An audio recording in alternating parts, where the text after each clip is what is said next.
Bonjour à tous, très bonne année, bienvenue dans le Club des Hommes en Noir pour une nouvelle saison 2021. Nous sommes très heureux de vous retrouver avec mes invités j'allais dire de l'année dernière, bah oui déjà, hein, le temps passe vite.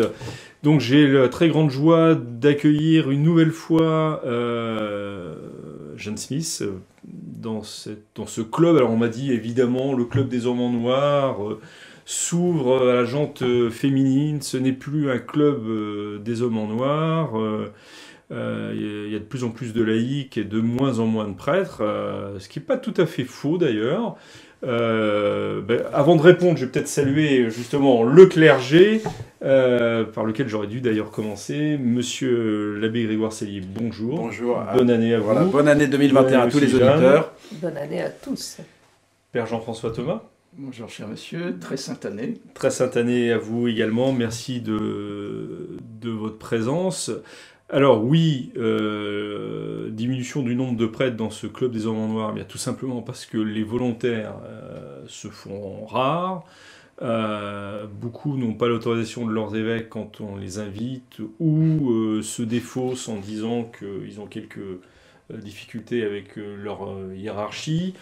La place du laïc a été traditionnellement et depuis le début occupée par notre ami Daniel Amiche, dont je rappelle que le Trentin, pour le repos de son âme, sera célébré à partir du 18 janvier prochain. Vous pourrez vous y unir et prier pour le repos de son âme, bien évidemment. Donc voilà, nous avons élargi, c'est notre façon de lutter contre l'explosion de la théorie du genre. Homme ici va être entendu au sens générique. Où l'homme embrasse toutes les femmes. Alors ça c'est Sacha Guitry évidemment, mais n'est pas Sacha Guitry qui veut, donc en tout cas moi je ne le suis pas. Donc c'est pas l'homme au sens de vire, mais c'est l'homme au sens homo. Nous reconnaissons qu'il y a une nature humaine qui nous est commune. Voilà. Tout ça, c'est un peu sérieux quand même pour un début d'année. Ça prouve au moins qu'à votre avis, les femmes ont une âme. C'est une bonne nouvelle. Voilà. C'est disputé, mais on peut voilà, c'est disputé. Et puis, alors, personnellement, n'étant pas théologien et ne prenant pas parti dans cette émission, mais vous invitant à le faire. Alors, nous n'allons pas discuter de l'âme des femmes. Mais tout simplement parce que nous rentrons dans une nouvelle année civile. Nous sommes aussi rentrés par décision de François dans une année consacrée, je ne sais pas d'ailleurs si c'est le terme le plus adéquat, à Saint-Joseph, décision qu'il a prise à la fin de 2020 à l'occasion de l'anniversaire du décret pris par le pape Pie IX il y avait 150 ans, il me semble. Le 8 décembre 1870. Voilà, l'abbé Sellier, et notre mémoire historique. Alors, est-ce que justement vous pouvez rappeler un peu la raison de cette décision du pape François et surtout le contexte historique Voilà, c'est effectivement le 150e anniversaire du décret du pape Pie IX, donc le 8 décembre 1870, qui déclare le Saint Joseph patron de l'Église universelle. C'est ça la formalité, patron de l'Église universelle. Et dans son petit décret qui se trouve ici, qui s'intitule Urbi et Orbi, il articule trois choses: la puissance de Saint Joseph, les malheurs de l'Église et le vœu du Concile Vatican I qui est en train de se dérouler, n'est-ce pas? Et le Concile Vatican I a demandé au pape que effectivement Saint Joseph soit proclamé patron de l'Église universelle, mais il le lie au malheur de l'Église. L'Église persécutée, l'Église attaquée, l'Église... Et en même temps... Dire que, oui, là, elle est vraiment attaquée. Voilà, à l'époque, elle est beaucoup plus, à mon avis, aujourd'hui. Et la puissance de Saint Joseph. Donc la puissance de Saint Joseph, et il dit, voilà, se mettre sous la protection de Saint Joseph permettra à l'Église de sortir victorieuse de ses avanies et de ses persécutions. Mais alors, il déclare Saint Joseph patron de l'Église universelle. Est-ce que ça veut dire que Saint Joseph, par exemple, était déjà patron de l'Église de Rome ou avait déjà...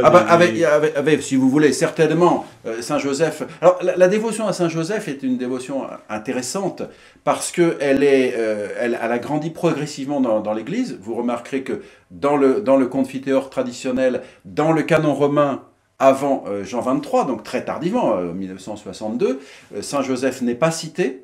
Et donc la dévotion à Saint Joseph grandit progressivement et elle explose dans les 3 derniers siècles à peu près, alors que sa sainteté est évidente. La sainteté de Saint Joseph est évidente, puisque la sainteté, c'est la proximité avec Jésus. Plus on est proche de Jésus, plus on est saint. Or, qui est plus proche de Jésus que le mari de la Bienheureuse Vierge Marie, le père adoptif de notre Seigneur et le gardien de la Sainte Famille? Et donc, le bon Dieu a voulu que sa sainteté soit de plus en plus publique et de plus en plus reconnue au cours de l'histoire. Et certainement, il est, pour ces temps apocalyptiques et très difficiles, comme il a été le gardien de la Sainte Famille dans des temps difficiles où il a dû fuir en Égypte, je pense que c'est providentiel que Saint Joseph, et c'est ce que reconnaient Pie IX. Pourtant, la figure de Saint Joseph dans les évangiles, elle est plutôt excessivement discrète. Elle est discrète, mais je veux dire, structurellement, je veux dire, c'est quand même celui qui est mort dans les bras de la Sainte Vierge et de Jésus, quand même. C'est quand même le patron de la bonne mort. Le patron de la bonne mort, il n'y a pas un récit de l'évangile qui nous raconte. Non, il n'y a pas un récit. Non, mais c'est pour ça que je dis structurellement. Sa place, si vous voulez, dans le plan de Dieu. Il est quand même celui qui est choisi pour être, encore une fois, le mari de la Bienheureuse Vierge Marie, le père adoptif de Jésus et le gardien de la Sainte Famille. C'est très important. Père Thomas, j'avais envie de vous provoquer à propos de la proximité avec Jésus, mais oui, parce qu'il y a aussi Judas, il a été assez proche. Oui, non, puis il y a l'âne et le bœuf aussi, qui était très... Bon, enfin bon, c'est... Père Thomas. Oui. En effet, ça c'est le décret officiel qui reconnaît Saint Joseph comme patron de l'Église universelle, mais 23 ans auparavant, Pie IX avait vraiment mis son pontificat un peu sous le patronage de Saint Joseph, puisqu'il avait émis un autre décret sur Saint Joseph également, où il instituait la fête de Saint Joseph dans l'Église universelle, et le patronage déjà de Saint Joseph, sans utiliser le terme... La fête, c'est celle du 19 mars, là. C'est ça, oui. Elle existait auparavant, évidemment. Puisque traditionnellement, le 19 mars, ce serait le jour de la mort de Saint Joseph. Mais si on reprend en effet la dévotion de Saint Joseph, ce qui est très intéressant, c'est de voir que dans les évangiles de Saint Matthieu et de Saint Luc, on parle de Saint Joseph donc à plusieurs reprises pour des moments quand même essentiels de l'incarnation et puis des premières années de notre Seigneur. Ensuite, on n'en parle plus, donc c'est simplement la tradition qui nous fait dire qu'il serait mort avant le début de la vie publique de notre Seigneur, dans les bras de la Sainte Vierge et de notre Seigneur. Mais dans les premiers siècles, il y a toute une littérature qui fleurit, mais toute une littérature gnostique et hérétique à propos de Saint Joseph. Vous avez par exemple le proto-évangile de Jacques, vous avez une histoire de Joseph le Charpentier au 2e et 4e siècle. Qui rentre dans les détails, si je puis dire. Qui rentre dans les détails, mais ces détails vont faire naître, par exemple, l'idée que Saint Joseph, avant d'épouser la Sainte Vierge, était veuf et avait des enfants. Une thèse qu'on réentend aujourd'hui. Exactement, mais tout ça c'est puisé dans tous ces textes apocryphes qui sont hérétiques. Mais il faut attendre le Moyen-Âge, il faut attendre l'époque des croisades pour que naisse vraiment la dévotion à Saint Joseph, parce que les croisés et les pèlerins qui vont suivre les croisés en Terre Sainte vont aller à Bethléem, et surtout à Nazareth, et là vont redécouvrir une présence de Saint Joseph, bon, qui n'est pas simplement la présence dans les évangiles, mais qui est une présence, j'allais dire, concrète. Et à partir de cela... Vous voulez dire par une présence concrète au moment de... Ben voilà, la maison de Saint Joseph, les lieux où il a vécu... Voilà, il reste des traces concrètes il reste des traces concrètes avec des vestiges d'églises très très anciennes, de sanctuaires très anciens. Donc tout ça est reconstruit, ensuite détruit bien sûr de nouveau. Mais aujourd'hui, quand vous allez en Terre Sainte, quand vous allez notamment à Nazareth, Saint Joseph, il est très présent. Et très présent, pas simplement à partir du 19e siècle, mais voilà, les vestiges remontent au 1er siècle. Et puis, vous avez les ordres mendiants qui vont, notamment les servites, qui seront les premiers à prendre Saint Joseph comme leur patron. Et je crois que Saint Joseph va prendre encore plus d'importance dans le contexte de l'humanisme chrétien. Au XVIe siècle... On connaît bien le jésuite, là. Non, pas du tout, mais non, parce que c'est Sainte Thérèse d'Avila. Oui, c'est vrai. D'Avila Elle fonde, je crois, 18 carmels, et il y a 13 carmels qu'elle va nommer sous le patronage de Saint-Joseph. Et puis il y a toujours une présence de Et Saint-Joseph il y dans a les toujours Carmels une présence de Saint-Joseph. réformés, effectivement. Voilà, alors à partir de là, ça va s'étendre. C'est vrai qu'en France, il y a eu un peu le frein des guerres de religion, mais à partir du XVIIe siècle, bon, ce n'est pas par hasard, si au XVIIe siècle, il y a notamment l'apparition de Saint-Joseph à Cotignac. Et à partir de là, une grande dévotion de Saint-Joseph dans la famille royale, Louis XIV, qui va déclarer le jour de la fête de Saint-Joseph comme jour férié. Alors C'est une bonne idée. ce sera supprimé à la Révolution, mais voilà. C'est une bonne idée. Mais n'y a-t-il pas une dévotion beaucoup plus ancienne dans les églises de rite oriental? Je n'ai Enfin, pas l'impression. Non? Non. Non, non. En ce qui concerne Saint-Joseph, non. Et Saint-Joseph est très peu présent dans les églises orientales. Pourtant très, très présent dans l'iconographie. Dans l'iconographie, mais dans la dévotion en tant que telle, relativement peu présent. Mais bien évidemment, il y a une fête de Saint-Joseph. Vous avez dit dans l'Église latine. que Pie IX, très tôt, a placé son pontificat sous la protection de Saint-Joseph. Vous avez rappelé... Pontificat difficile, puisqu'il Mais, est en fuite justement, à Gaète. J'allais dire, la protection n'a pas bien fonctionné, pardon, mais Attendez, le pontificat de Pie IX, il se termine pas très très bien. Mais le pontificat Pie IX est un pontificat très difficile, bien qu'il soit, je dirais, l'explosion je le vois se du rôle du pape. Le Pie IX est un pontife universel qui a eu un rôle énorme. Veulent jeter son corps dans le Tibre quand même. Oui, donc, mais ça se finit pas très bien cette histoire. Alors attention, c'est sous le long 13, hein, c'est au moment du transfert, c'est donc 6 ou 7 années après sa mort, qu'au moment où on transfère du Vatican jusqu'à Saint-Laurent in Damaso, il me semble qu'effectivement il y a des assauts. Parce que les souvenirs sont pas très bons aussi. Non, parce que le non-achèvement de Vatican I montre qu'il y a eu des difficultés quand même. Non, mais les assauts du prétendu royaume d'Italie, qui est un royaume anticlérical et antichrétien, il faut le dire, et qui a été justement détruit après la Seconde Guerre mondiale, et dont je me réjouis, eh bien, comment dirais-je, c'est eux qui ont fomenté des bandes pour attaquer. C'était évidemment avec avec la complicité de la police, etc., qu'il y a eu ça, parce que c'était cette persécution de l'Église. Mais je dirais, Pie IX est effectivement un pape qui a souffert beaucoup de traverses, beaucoup de difficultés. Encore une fois, il dit les malheurs de l'Église, mais c'est aussi le rôle central du pape dans le monde entier. C'est très important. Il faut pas. Nous vivons peut-être un petit peu trop d'ultramontanisme, mais c'est en partie le démarrage. C'est Pie VI et Pie VII, les malheurs de l'Église pendant la Révolution, et puis Pie IX. Alors là, nous parlons beaucoup de Pie IX. On s'éloigne de Saint-Joseph quand même. Non, on s'éloigne pas de Saint-Joseph, on tourne autour, si je puis me permettre. Mais l'actualité, c'est une décision, non pas de Pie IX, mais de François. Voilà, alors, dans quelles conditions, dans quelles perspectives, plus exactement, pas les conditions, nous les connaissons tous, mais dans quelles perspectives a-t-il pris, lui, cette décision de consacrer cette année 2021, j'allais revenir bien en arrière, 2021 à Saint-Joseph. Alors, Jean-François Thomas. Tout est question évidemment d'interprétation et interprétons, vous êtes toujours, là pour ça. Mais, en ce qui concerne le Saint-Père actuel, je pense qu'il a lui-même une dévotion particulière pour Saint-Joseph à cause de sa culture espagnole. On voit bien que dans les pays qui ont été colonisés par l'Espagne, notamment à cause de la dévotion que Sainte Thérèse d'Avila avait pu avoir pour Saint-Joseph, il y a une dévotion pour Saint-Joseph qui est plus profonde que dans d'autres pays.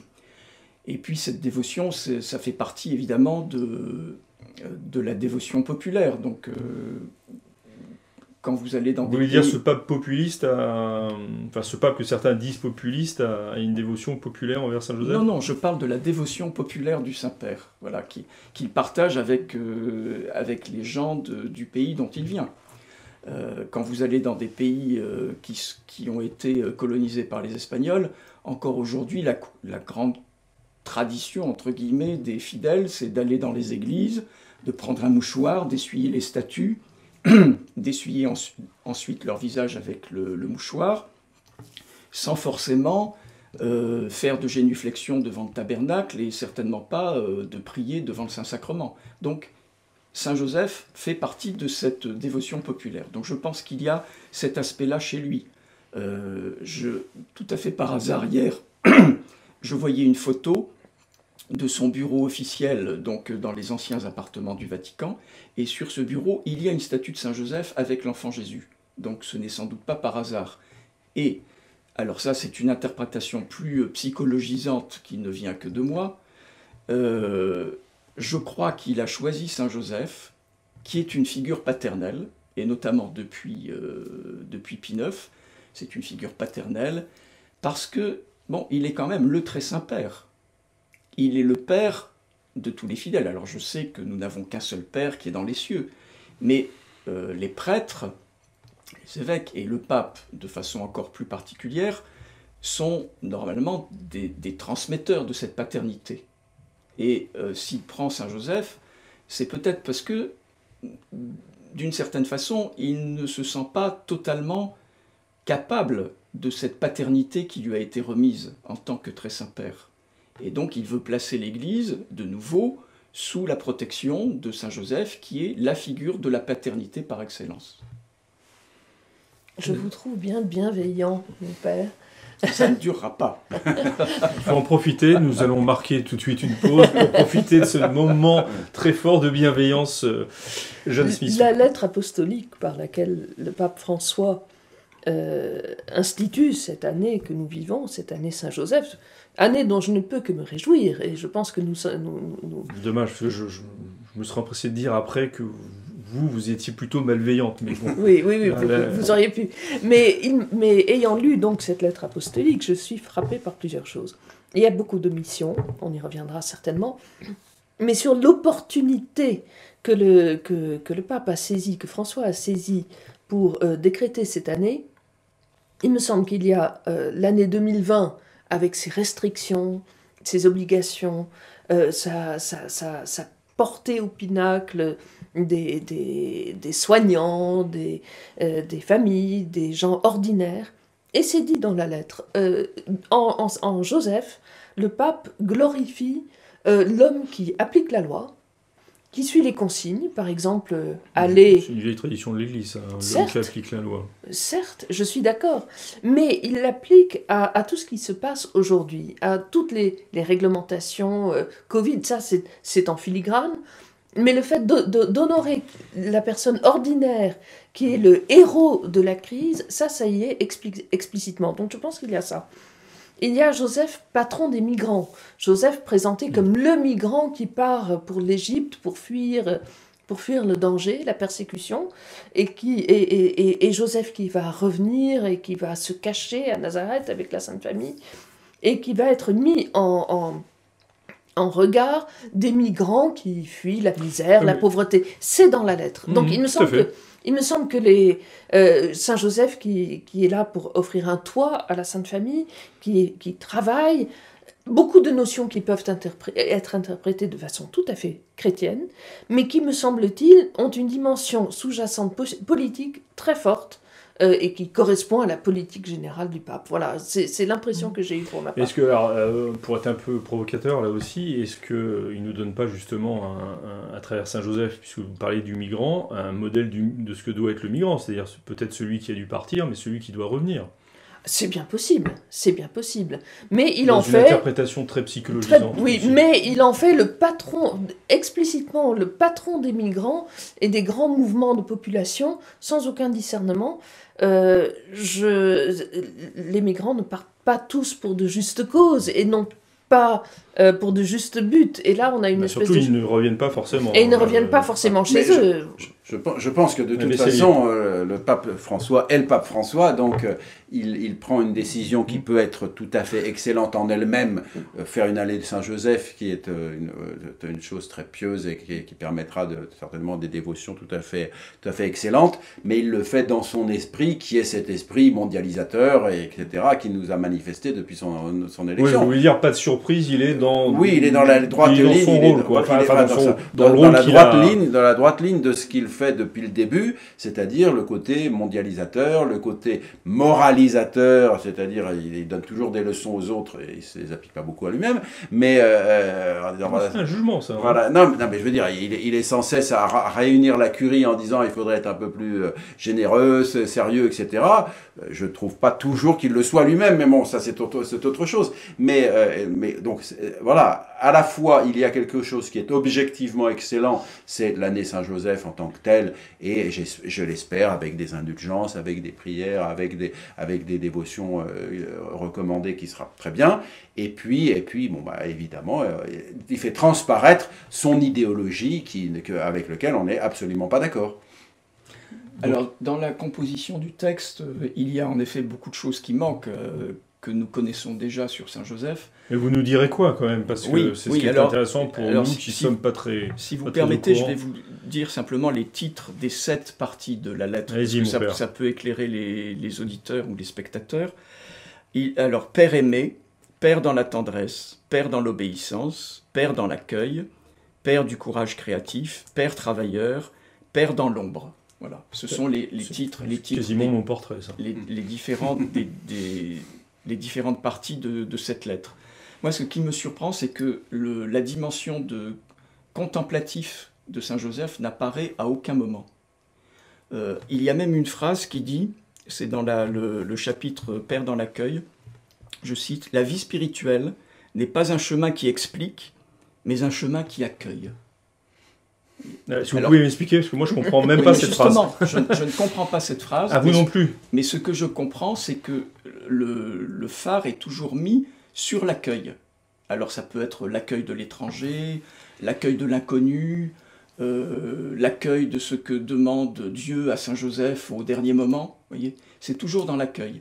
Mais il n'y a jamais cet aspect de contemplation qui est quand même dans la vie de Saint-Joseph, même si on n'en sait pas grand-chose.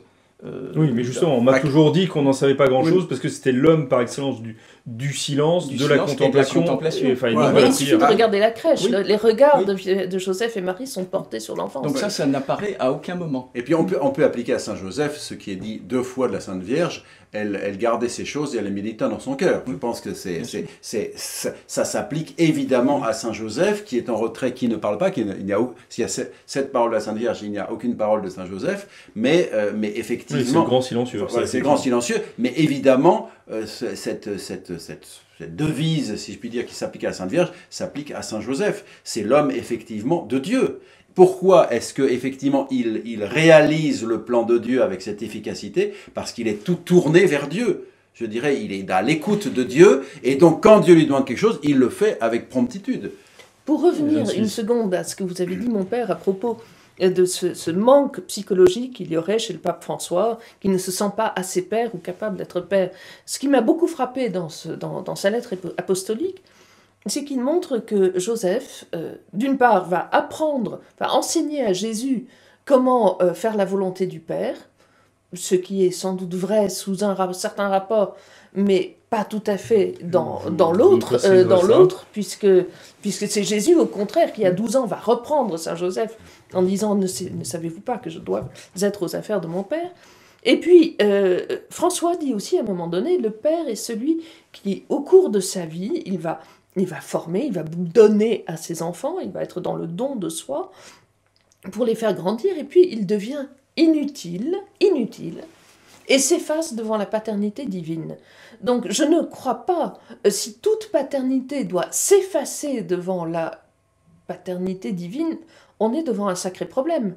Parce que la paternité, justement, est ce qui est donné par Dieu à l'homme pour structurer la société à tous les niveaux. Cette affirmation m'a profondément choquée. Et puis, elle est métaphysiquement absurde. Oui. Par définition, la paternité ne se perd pas. On est toujours le père de son enfant. C'est impossible de faire autrement. Oui. Et l'enfant est toujours le fils ou la fille de son père et de sa mère. C'est une affirmation. Que dans l'action, étant donné que l'éducation est une éducation de la liberté et de l'autonomie, il est évident que le père va être plus dirigiste quand l'enfant a 3 ans que quand l'enfant en a 18 et puis qu'il va prendre son envol. Ça, c'est vrai. Quelquefois, ça mériterait... des actions. Mais en tout cas, la structure métaphysique, c'est-à-dire le fait que on est père pour toujours, on ne peut pas cesser de l'être, et on est fils pour toujours, on ne peut pas cesser de l'être, ça me paraît absurde de dire que le père est la paternité va s'effacer. Il ne dit pas exactement qu'elle s'efface, il dit elle devient inutile. Mais déjà le mot me paraît absurde dans le contexte. Voilà.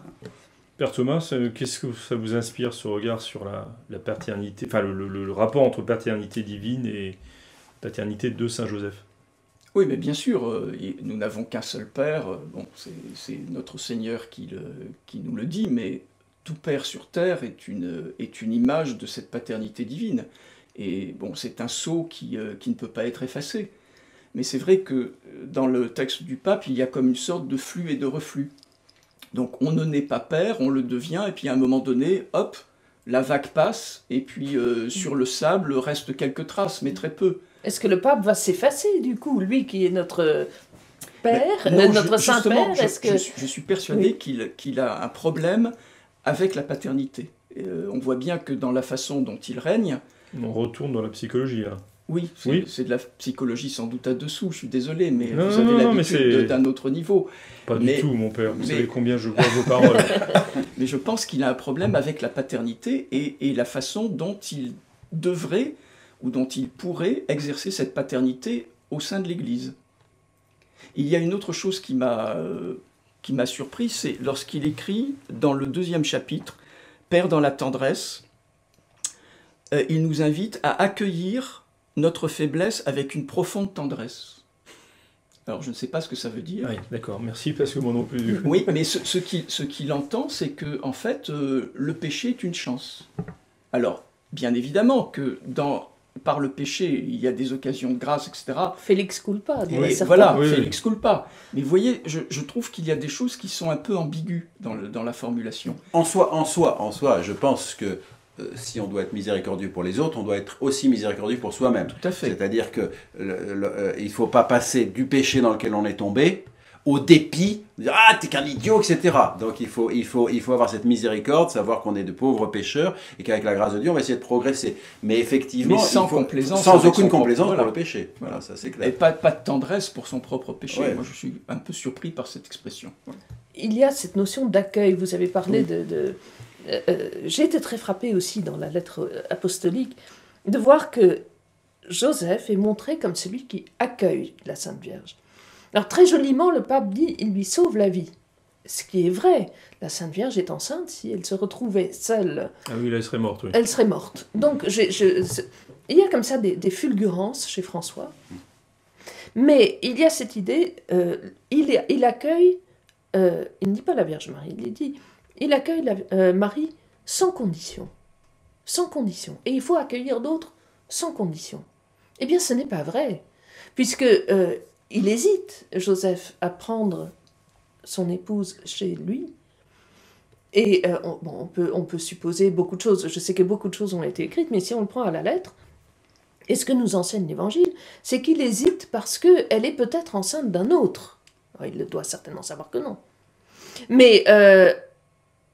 il ne la prend chez lui qu'après que la condition de savoir que celui qu'elle porte en son sein est le fruit de l'Esprit Saint, ce n'est qu'à ce moment-là, une fois cette condition remplie, qu'il la prend chez elle.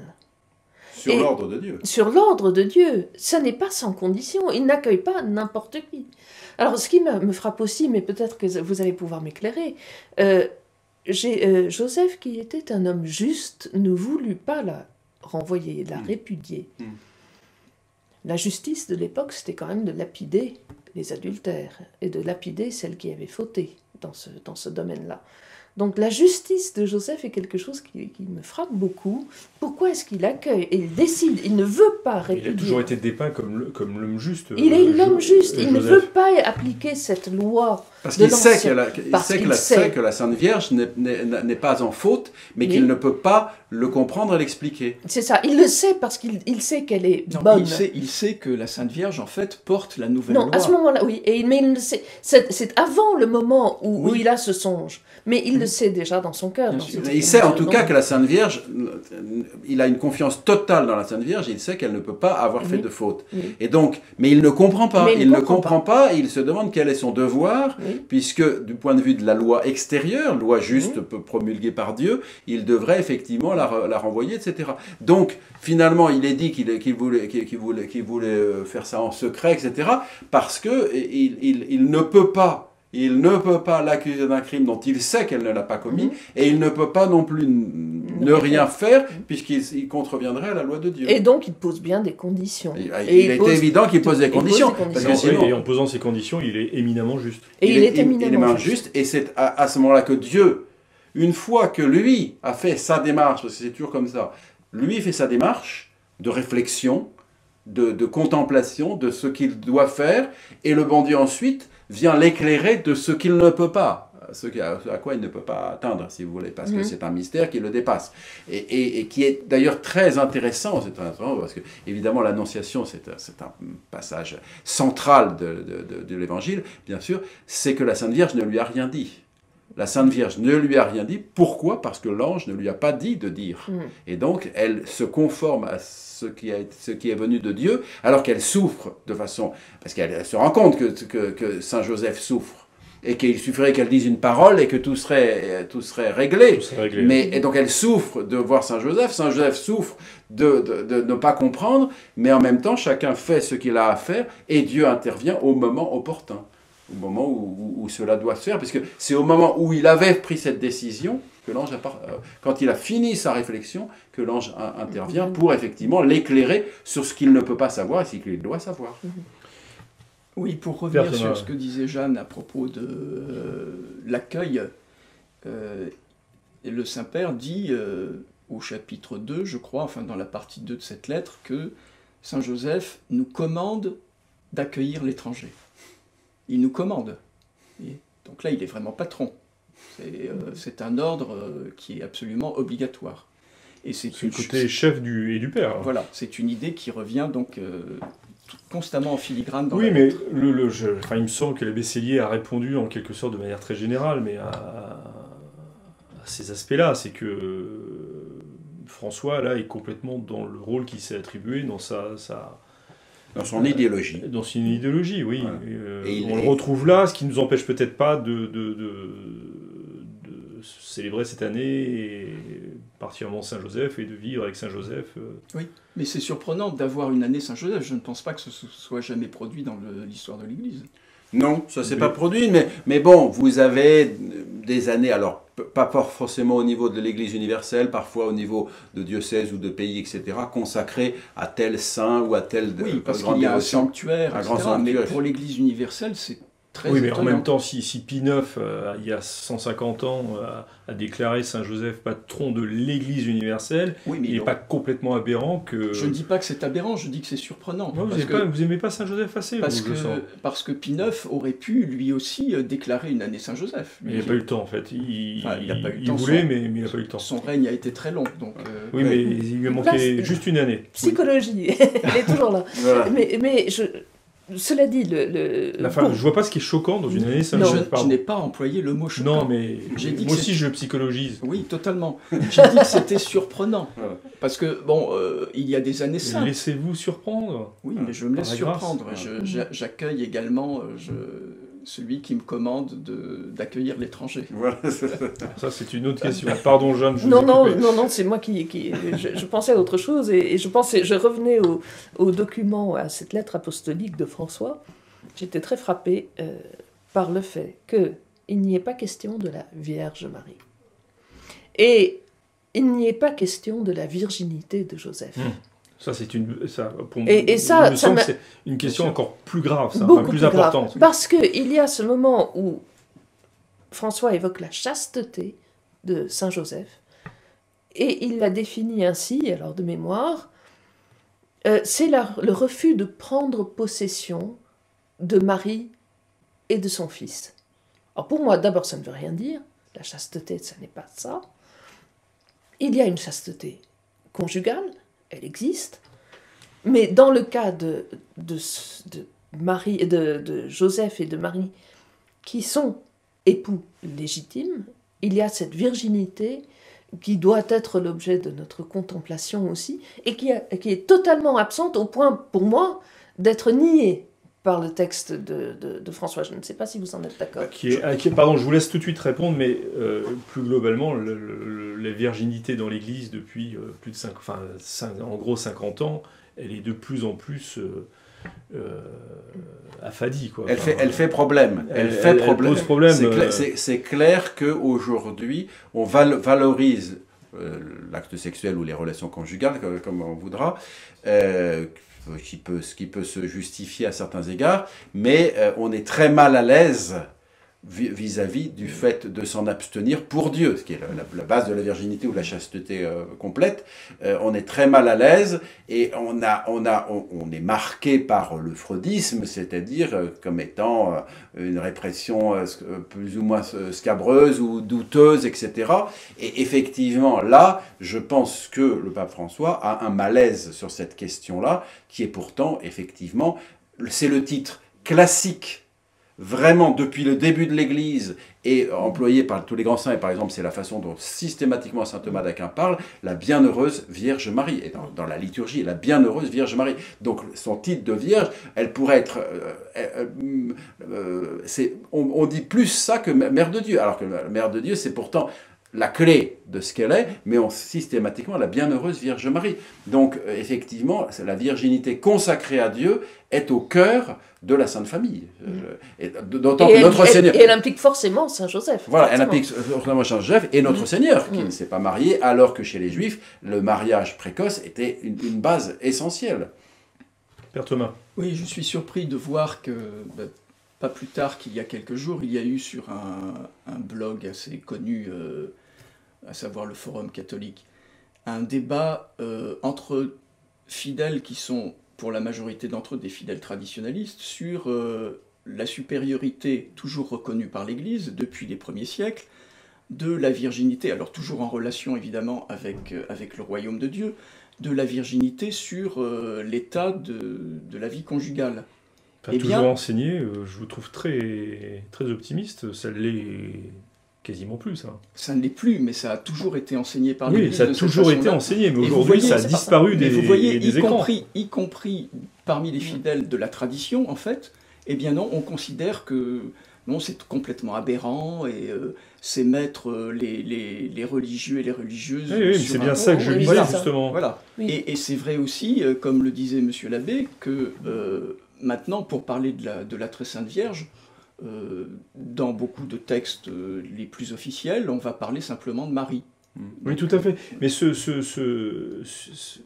cette question de la supériorité de l'État religieux et clérical lié à la virginité, c'est pas une nouveauté du pape François. Ça fait 50 ans qu'on est mal à l'aise. Qu'on est en train de diminuer ça dans l'Église, qu'on insiste à... Alors, il y a des effets... Il y a une nécessité de la pastorale du mariage, ça j'entends bien, mais on a surévalué l'importance du couple, et c'est un laïc qui parle et un laïc le marié, au détriment de la virginité consacrée, et on se demande après pourquoi enfin, peut-être que je vais trop loin dans la conclusion, mais on se demande après pourquoi il y a une diminution du nombre de vocations religieuses, par exemple chez les femmes, qui sont aujourd'hui en train de baisser. Mais on n'en parle plus aujourd'hui de tout ça. On n'en parle plus parce que l'année Saint-Joseph, pardon, et puis je vous laisse la parole, l'année Saint-Joseph aurait été pourtant une belle occasion de tout remettre en... Mais ce sera peut-être une occasion, même si le Saint-Père n'en a pas parlé lui directement, mais d'autres en parleront sans doute. La virginité dans l'Église connaît cette dépréciation parce que, en effet, depuis 50 ans, 60 ans, disons à partir du moment où il y a eu l'apparition notamment des moyens de contraception, c'est la sexualité qui a pris le dessus. Donc l'Église, elle ne fait qu'épouser l'ambiance du monde. Oui, ça me pose un petit problème, quoi. Mais bien évidemment que c'est un problème. Mais il me semble aussi que vous parliez de ce débat qui a eu lieu le mois dernier sur le Forum catholique. En effet, j'ai lu cela avec une certaine surprise, mais il faut quand même tenir compte du fait que beaucoup de gens sont aujourd'hui mal formés, non seulement du point de vue de la foi, la catéchèse subit quelques problèmes, nous le savons, mais même intellectuellement, la formation de l'intelligence ne se fait plus, et donc les distinctions ne se font plus. Et lorsque...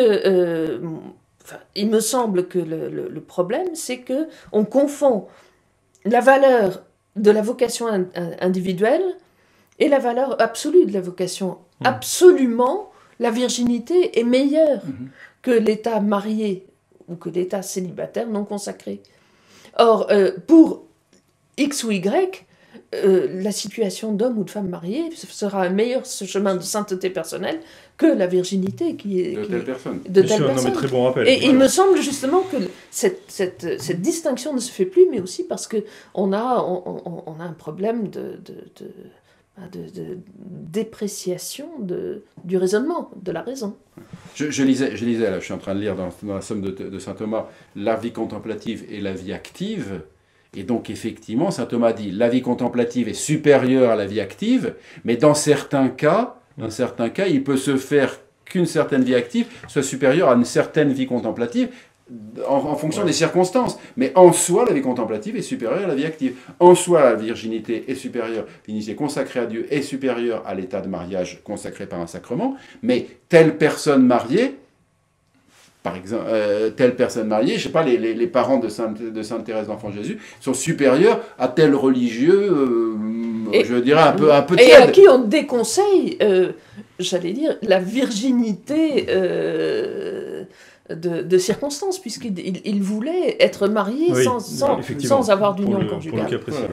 Et c'est toujours en préfiguration du royaume céleste vers lequel nous allons, de toute façon. Comme dit notre Seigneur, la réponse aux Sadducéens, dans le royaume des cieux, on ne se marie pas et on ne prend pas de femme. Oui. Voilà. C'est peut-être pour ça que c'est un paradis. Pardon. On vous laisse la responsabilité de ce propos. Vous en avez l'expérience, un peu moins moi. Il va falloir achever cette émission. Est-ce que vous avez une petite idée de la façon dont vous allez, personnellement ou pour ceux qui ont des charges pastorales, marquer cette année Saint-Joseph? Est-ce que vous allez faire quelque chose de particulier ou est-ce que décidément vous boudez cette année Saint-Joseph parce que c'est une décision de François? Je ne me tourne pas forcément vers vous quand je dis ça. Alors je sais que nous bon. Alors quand vous dites nous, c'est qui? La fraternité en France. Saint-Pédis. Voilà, fraternité Saint-Pédis en France. Je sais que on n'a pas encore eu de réaction de nos supérieurs qui nous donnent quelques indications, mais je sais qu'il y a un grand pèlerinage qui est prévu à Cotignac, donc le sanctuaire dédié à Saint-Joseph. Et parce que j'ai reçu les affiches, donc je le sais, effectivement, ils vont marquer spécialement, je pense, en lien avec ces 150 ans, ils vont marquer spécialement l'année par ce pèlerinage vers Saint-Joseph. Il aura lieu à quelle période, vous vous souvenez? Je pense le 19 mars. Le 19 mars. Quelque chose comme ça. Il faut que je regarde les affiches, je ne les ai pas encore affichées, mais j'ai reçu ça alors que les années précédentes, je n'avais pas reçu. Donc je pense que c'est lié à cette année spéciale. Et vous, en tant que après, je vais effectivement recevoir les instructions de mes supérieurs selon ce qu'ils me diront. Et puis après, j'ai la liberté effectivement. Je n'ai pas encore spécialement réfléchi. J'ai pas encore spécialement réfléchi. De fait, nous, à notre âme de consolation, nous sommes en train d'aménager la crypte où il y avait des hôtels autrefois, puis qui ont été détruits dans les années 70, et nous sommes en train de remettre. Et nous avons fait un des oratoires est consacré à Saint-Joseph. Donc ça nous permettra, en tout cas, d'avoir une dévotion particulière à son égard pendant cette année. Oui, en ce qui me concerne, je ne suis pas prêtre dans une église ou dans une paroisse, mais dans la direction spirituelle, bien évidemment, j'insisterai beaucoup sur différents aspects de la vie de Saint-Joseph, la paternité, la virginité et la contemplation. Très bien. Merci mon père. Moi, je n'ai aucune responsabilité pastorale, ça va de soi. Je me réjouis. Non, aujourd'hui, plus rien ne va de soi. Il faut tout je me réjouis immensément de la décision du Saint-Père. Même si couper, là, on va couper, on va même passer si ça en boucle. Lettre apostolique m'a beaucoup irrité. Il me semble que l'Église, en effet, a besoin de ce Père. Je pense que nous avons à le prier comme nous ne l'avons jamais fait. Et dans la grande dictature LGBT qui s'installe, il me semble que Saint Joseph est également un recours puissant. Donc, s'il vous plaît, Saint-Joseph, faites quelque chose. Merci beaucoup de votre présence et de ces explications autour de cette année Saint-Joseph et du personnage de Saint-Joseph et de sa place ou de la place qu'il doit avoir. Nous nous retrouvons donc la semaine prochaine pour une nouvelle émission pour cette nouvelle année 2021, donc placée sous le patronage de Saint-Joseph, qui a sa place aussi dans ce club des Hommes en Noir, puisque sa statue est présente à chacune de nos émissions. Il est avec nous, il est l'un des saints patrons finalement. Il ne le savait pas, mais voilà, comme ça je l'annonce publiquement, c'est l'un des saints patrons de cette émission. Nous nous retrouvons la semaine prochaine. D'ici là, que Dieu vous garde.